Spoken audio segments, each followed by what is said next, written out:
Hello students, welcome back to NEET अंतिम प्रश्न series. और आज हम इस सीरीज का एक और नया क्वेश्चन करने जा रहे हैं। क्वेश्चन पढ़ो क्या लिखा है।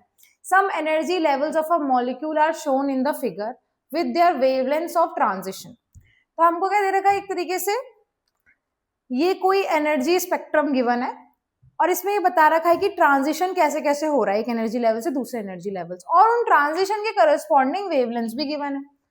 ऑप्शन हमसे क्या मतलब, क्वेश्चन हमसे बोल रहा है कि इन चारों में से कौन सा ऑप्शन करेक्ट है, और चारों में क्या है, वेवलेंथ का कंपैरिजन है। तो पहले हम देख लेते ना किसकी सबसे ज्यादा वेवलेंथ निकलेगी और किसकी सबसे कम।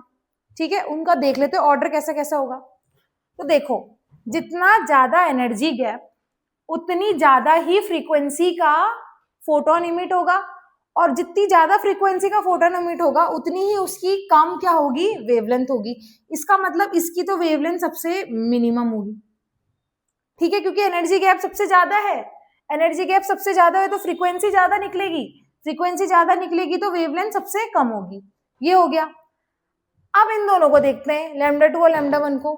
तो एक बार पहले लैम्डा 2 के बीच का एनर्जी डिफरेंस देख लेते हैं। इसमें ये -2e से -3 के बीच में आ रहा है, तो एनर्जी डिफरेंस कितना आ गया, ई का। ठीक है, दूसरा ट्रांजिशन ये रहा, ये कहां से आ रहा है, -5e2 से 4e में। तो एनर्जी डिफरेंस कैसे निकालेंगे, इसको इससे माइनस कर दो, इसको मतलब इससे माइनस कर दो, तो कितना आएगा। तो फटाफट से एनर्जी तुम्हें डिफरेंस पता लग जाएगा, कितना हो जाएगा। तो ये आ रहा है मेरा 3e/2 विच इज 1.5e। तो इस केस में एनर्जी डिफरेंस आ रहा है 1.5e।